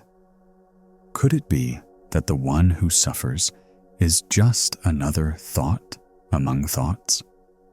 If so, then the obsession is not as heavy as it feels. Imagine yourself in a hall of mirrors, each reflection slightly altered. You search for the real one, but none is stable. At last, you turn away, realizing the mirrors only reflect what passes. The memory of that person is one such mirror. Bright, perhaps compelling, but not the truth of you. The koan gently invites you to step away from the glass. Modern life reinforces the idea of a solid self, profiles, names, roles, histories.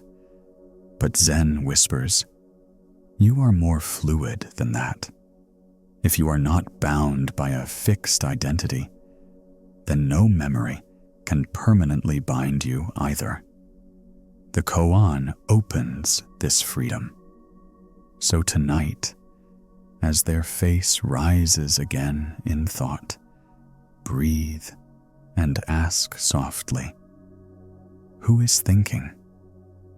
Let the question hover like a lantern floating in the night sky. No need for an answer. The silence that follows is itself the response, wide enough to hold both memory and release. Clouds over the mountain drift, gather, and dissolve, yet the mountain remains unmoved. Zen often points to this image to illustrate the nature of thoughts. The mountain is awareness itself, steady and vast. The clouds are the endless shapes of memory, desire, and imagination. When that person will not leave your head, it is as if one cloud has caught your eye and you forget the mountain beneath. Buddhism teaches the distinction between ultimate reality and conventional reality. On the surface, clouds appear heavy, changing, even overwhelming. Yet their essence is vapor, impermanent, insubstantial. The mountain represents the ground of being, the silent presence that does not waver. When you fixate on someone, you take the cloud for the sky, forgetting that behind it all, awareness is already calm. A Zen story tells of a student who complained, "My mind is restless, always chasing thoughts." The master led him outside, pointed to the mountain, and said, "Do you see it tremble when clouds pass?" The student shook his head. "Then learn from the mountain," the master replied. Thoughts may rush, but the ground of mind remains unshaken. Here is a practice for tonight. Close your eyes and picture a great mountain beneath a shifting sky. See the cloud of that person's memory drifting across. Inhale, acknowledging the cloud. Exhale, seeing it pass beyond the peak. Whisper inwardly, "I am the mountain, not the cloud."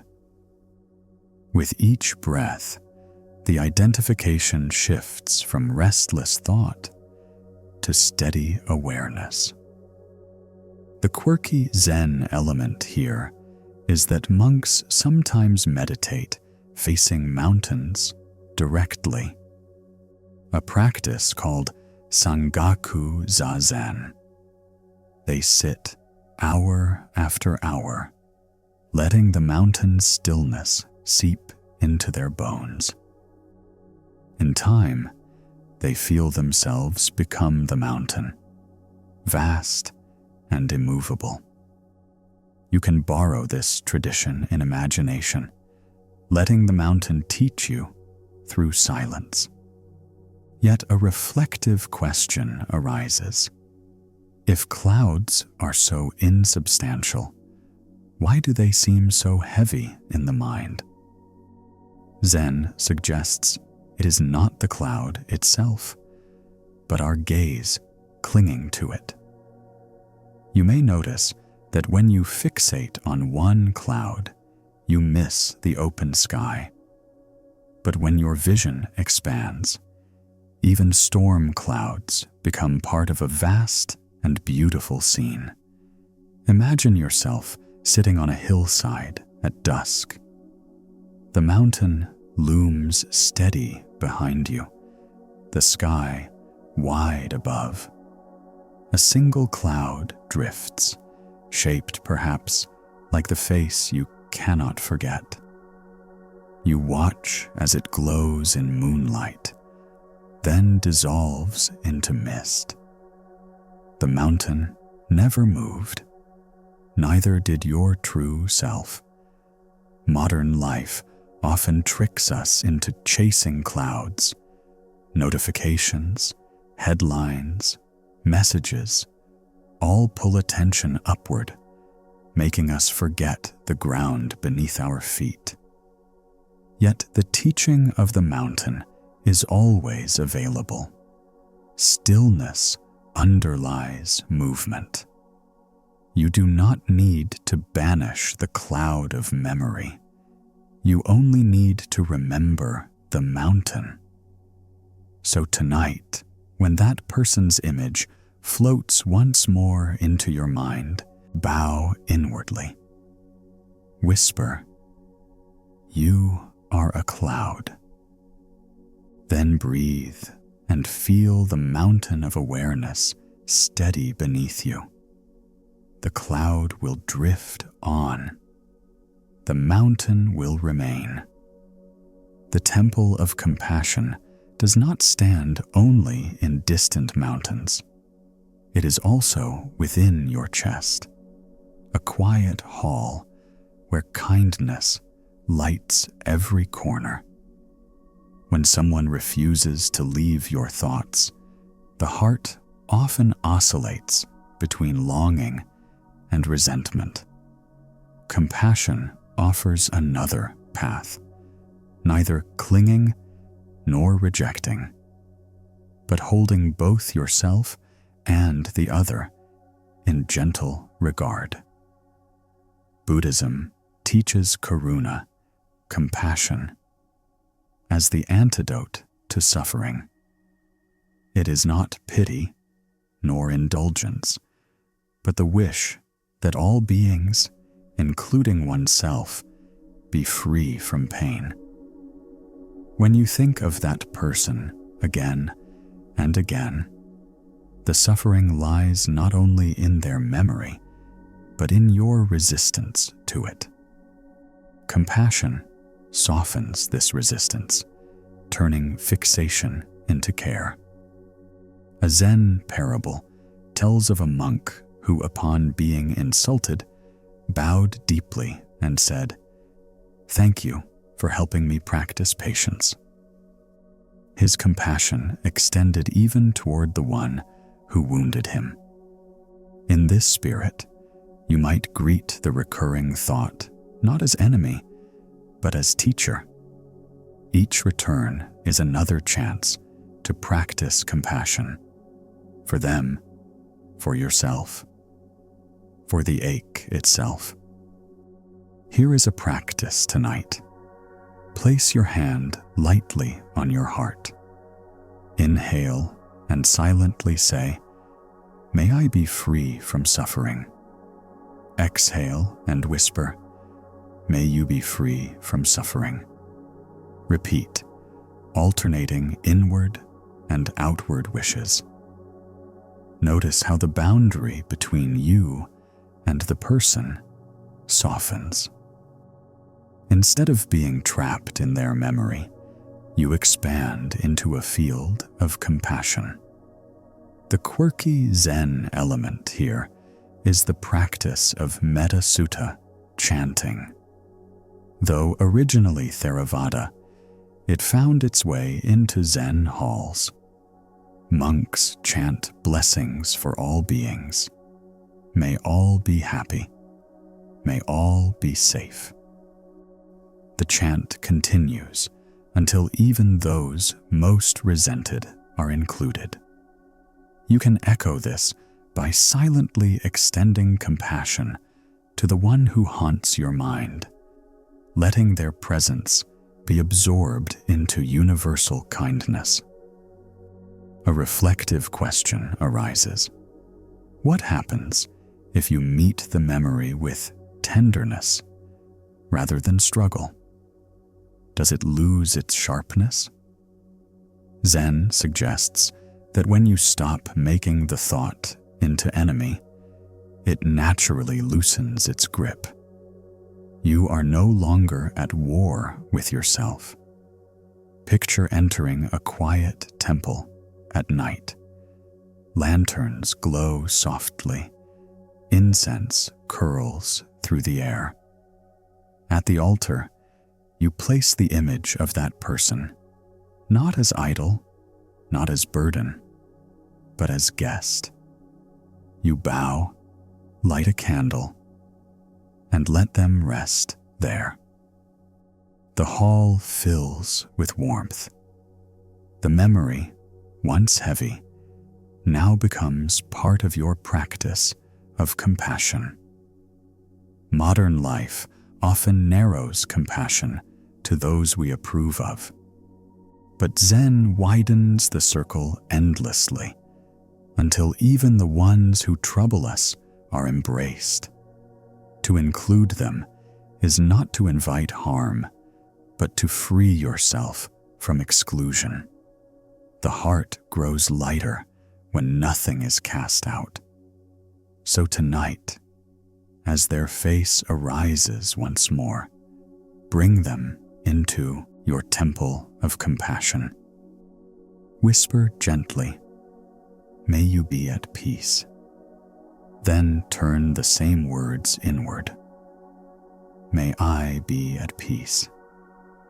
In this shared wish, obsession transforms into openness, and the heart finally rests.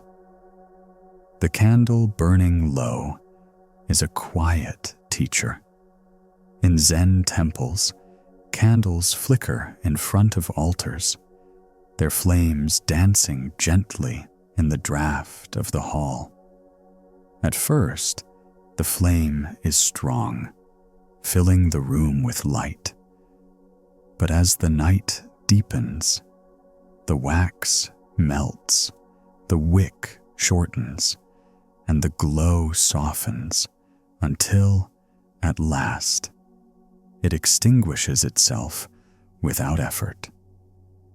Thoughts of that person who lingers in your mind follow the same law. With awareness, their intensity lessens, the flame grows smaller, and finally, the fixation fades on its own. Buddhism teaches about mindfulness of impermanence, knowing that all things, even obsessions, are subject to change. Just as no flame can burn forever, no thought can endlessly dominate unless constantly fueled. What feels like permanence is simply continual refueling. Attention, resistance, longing. The teaching here is simple. Stop adding wax, and the candle will burn down naturally. A Zen story tells of a master who asked his students to sit before a single candle. As it burned lower, he asked, "Does the light grow weaker? Or does the darkness grow stronger?" The students debated, but the master only smiled. The lesson was clear. What fades does not do battle with what surrounds it. It simply completes its course. The same is true of memory. You can practice this tonight. As you inhale, imagine the thought of that person as a candle flame. On the exhale, picture the wax melting, the flame lowering just slightly. With each breath, the fixation grows dimmer, not because you force it, but because time and awareness naturally ease it. After several cycles, the glow becomes softer, more peaceful. The quirky Zen element here is kodo, the incense ceremony, often performed with candles beside it. Practitioners watch the candle burn while inhaling the fragrance, learning patience and reverence for impermanence. When the candle goes out, there is no mourning, only gratitude for the light it gave. You can hold your memory in the same way, grateful for what it illuminated, but ready to let it end. A reflective question arises. What if the flame is not theirs, but yours? Is it the person who burns, or your own attention that fuels the glow? When the mind tires of feeding the wick, the flame diminishes. Perhaps you do not need to blow it out, only to stop guarding it so closely. Imagine yourself in a darkened room. A single candle flickers on the table, casting shadows on the walls. You watch the wax pool, the flame sway. At first, you worry it will vanish too soon. But as you watch longer, you find peace in its rhythm. When the flame finally bows and disappears, the darkness feels calm, not threatening. So too with your recurring thoughts. Their fading is not loss, but rest. Modern life often resists endings. We recharge, replace, refill endlessly. Yet Zen honors the beauty of conclusion. To see the candle burn down is to witness wholeness. To let memory fade is the same. The absence is not emptiness, but space. So tonight, if that person appears again, picture them as a flame already burning low. Smile gently at the light they give, then breathe as the candle melts naturally toward silence. There is no rush. The flame will end, as all flames do. And in that ending, your heart can rest in the dark's embrace. Listening to the night rain is a meditation older than temples. When rain falls after dusk, it creates a rhythm that asks for nothing, a song without beginning or end. In Zen practice, monks sometimes sit by open windows, letting each drop be a teacher. The mind, restless with memory, softens when it learns to listen.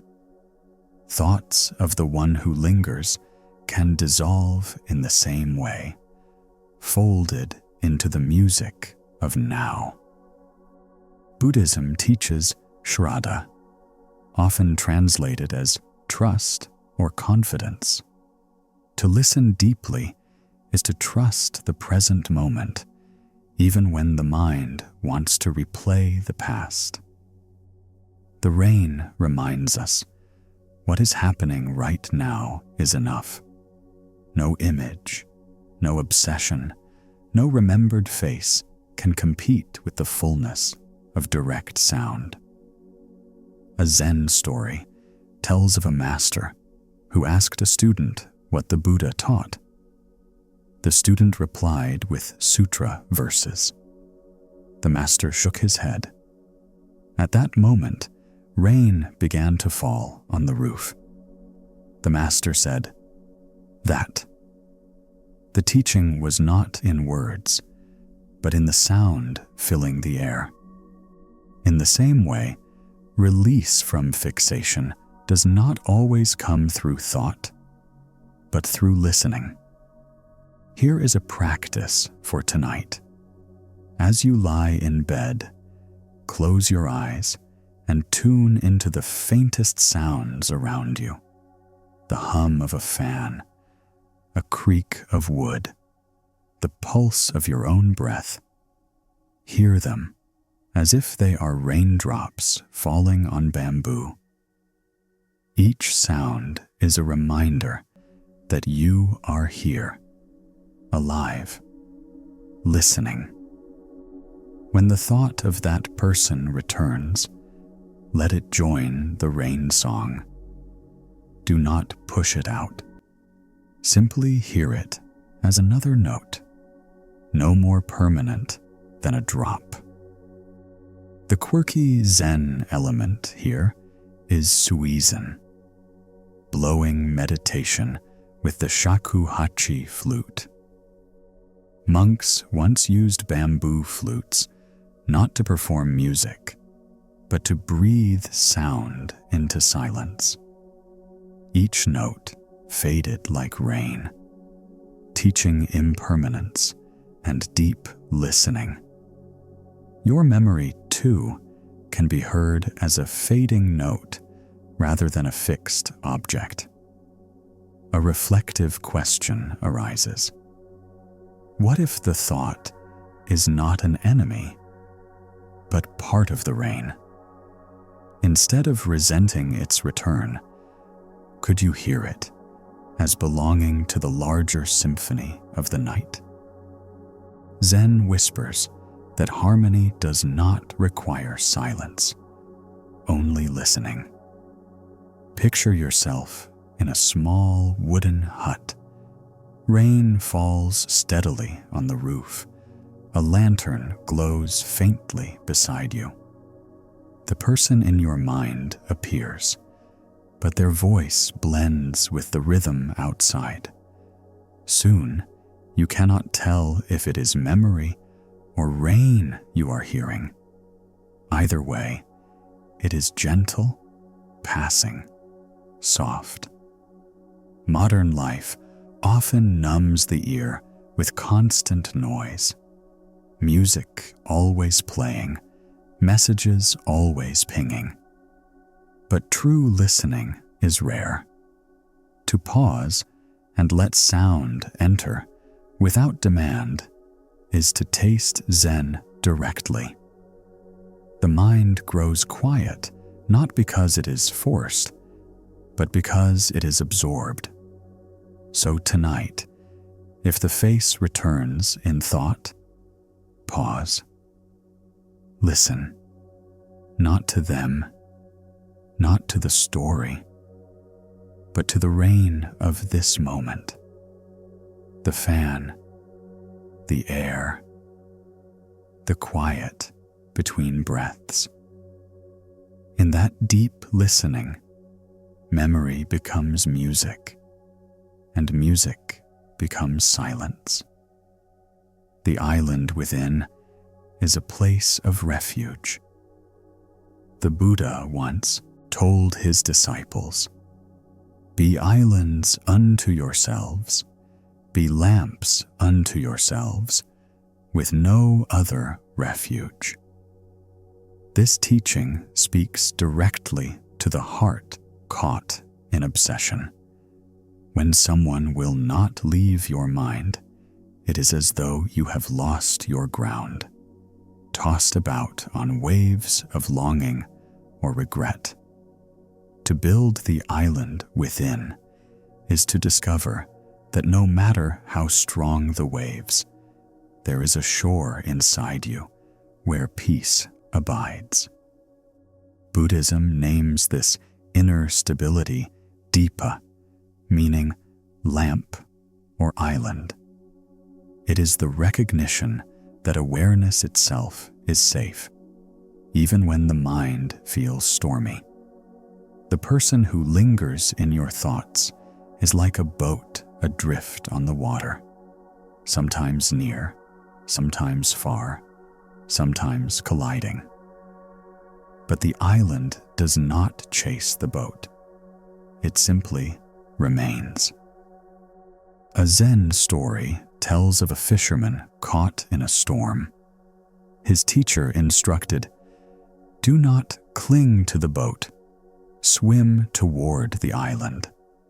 The fisherman hesitated, fearing the waves, yet when he finally swam, he found solid ground. In the same way, you need not cling to the boat of memory. The island of awareness is already here, waiting. A practice for tonight. As you breathe, imagine yourself lying on warm sand beneath palm trees. Waves crash, boats drift, but the ground beneath you is steady. With each inhale, feel the solidity of the island. With each exhale, whisper inwardly, "I am safe." The person in your thoughts may still float nearby, but you are no longer at sea. The quirky Zen element here is that monks sometimes retreat to actual islands or remote mountains for solitary meditation. The physical seclusion mirrors the inner refuge they cultivate. Even in the midst of community, each monk must find their own island within, a place unshaken by external conditions. You can do the same, right here in the quiet of your room. A reflective question arises. What if the one you cling to cannot be your refuge? Can you see that no other can provide the island you seek? Zen suggests that when you realize this, longing shifts. You stop waiting for them to steady you, and instead discover the shore already beneath your own breath. Imagine a vast sea at night, the moon casting silver paths across waves. Boats come and go, lights flickering in the distance. Yet on your island, a fire glows warmly, and you are at peace. The sea is not gone, the boats are not gone, but you are not lost among them. Modern life often encourages us to look outward for stability, relationships, approval, recognition. But Zen points inward. The truest island is awareness itself. No wave can drown it. No absence can erode it. The more you touch this refuge, the less tightly any memory holds you. So tonight, when that face arises again, breathe and remind yourself, I am an island. Rest in the solid ground of presence. Let the boats drift where they may. You are already home. The middle way of memory is a gentle path, neither pushing thoughts away nor indulging them endlessly. When someone refuses to leave your mind, the temptation is to swing between extremes, either drown in their image or battle to erase it. But the Buddha's teaching of the middle way, Majjhima Patipada, offers balance. Just as he advised avoiding both self-indulgence and self-mortification, so too with memory. Avoid clinging, avoid aversion, and instead walk calmly between. Zen masters often say, "Let the bird perch, but do not build it a nest." A thought of that person may land in your mind like a bird on a branch. If you grasp it, you weave twigs and give it shelter, and soon it never leaves. If you chase it violently, the struggle exhausts you. But if you let it perch naturally, it will fly on in time. The middle way is simply allowing without feeding or fighting. A koan tells of a monk who asked how to deal with intrusive thoughts. The master replied, "Like a man walking in rain, do not run, do not stand still, just walk steadily." The middle way is like that. You neither rush nor freeze. You move forward, step by step, allowing the drops to fall without despair. Try this practice tonight. When the memory arises, say silently, "Hello, bird." Inhale, feeling its weight on the branch. Exhale, and feel no need to hold or banish it. Repeat gently until the thought feels lighter, like wings poised to leave. This middle posture, neither clinging nor rejecting, restores calm. The quirky Zen element here is walking meditation in rain. Some monks deliberately walk during showers, hats dripping, robes damp, smiling softly. They do not seek shelter, nor do they resist. Each drop is accepted. This practice embodies the middle way, teaching resilience and serenity in the face of what cannot be controlled. A reflective question arises. If you stop swinging between extremes, what happens to the thought itself? Does it lose its power when no longer dramatized? Zen whispers, the less you struggle, the less sticky the memory becomes. Like a bird without a nest, it cannot stay. Picture yourself on a quiet road at twilight. Rain falls softly, your steps steady, lanterns glowing in the distance. Thoughts of that person appear like drops on your skin, cool, passing. You do not shiver.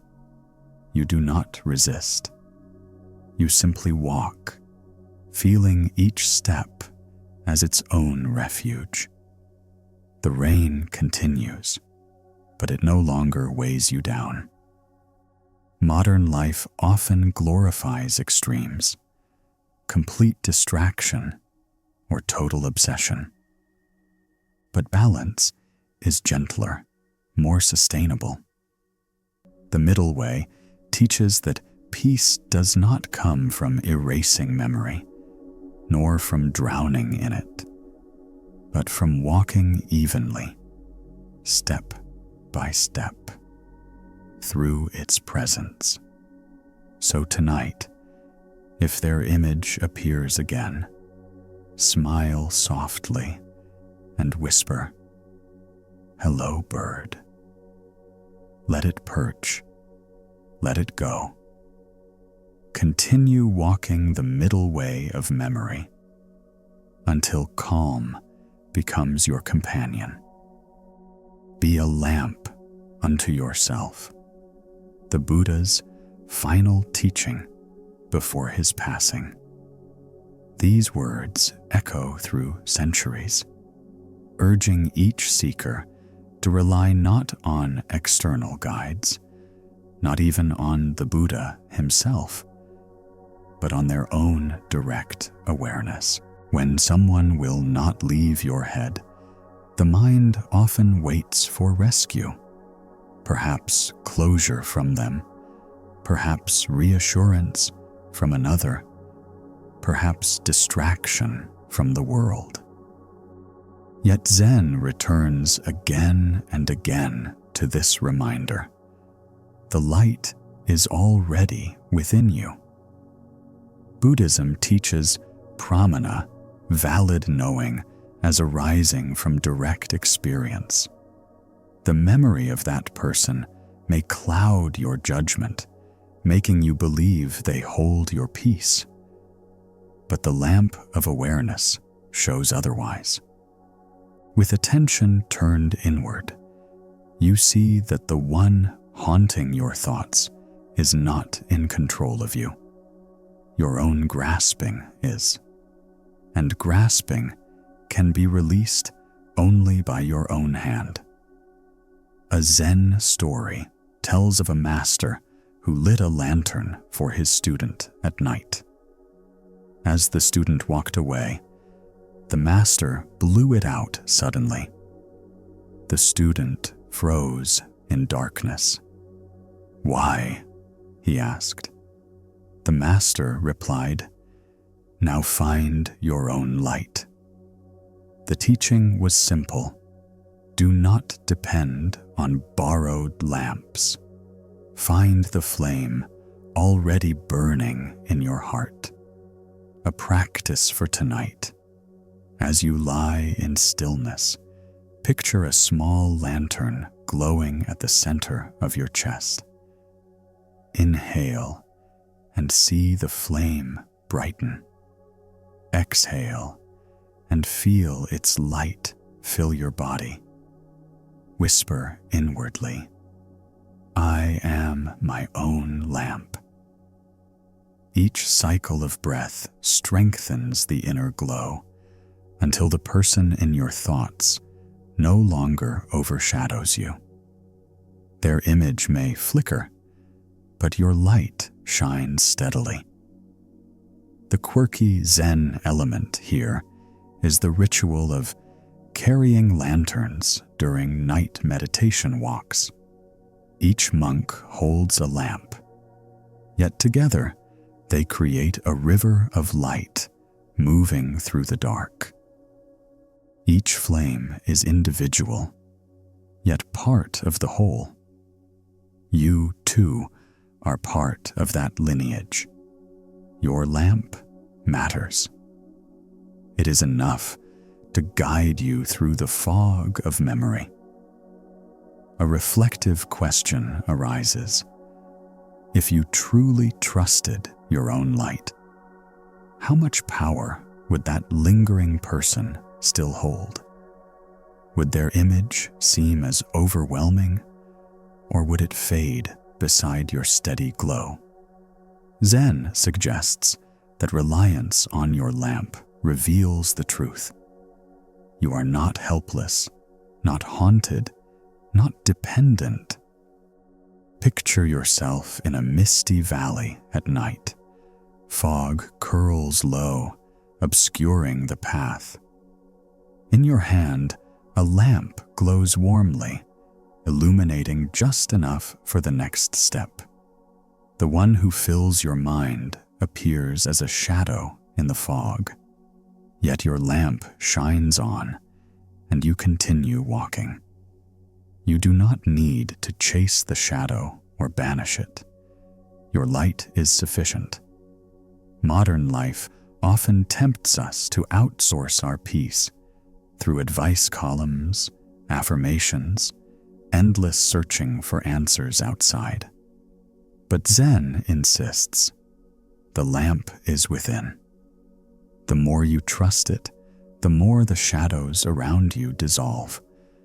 So tonight, When that person appears again, breathe and whisper, "Be a lamp unto yourself." Feel the glow within. Let it light the room of your heart. Let it show you that peace has never depended on anyone else. It has always been yours. The homecoming of silence is where the journey ends, not in forgetting, not in triumph, but in returning.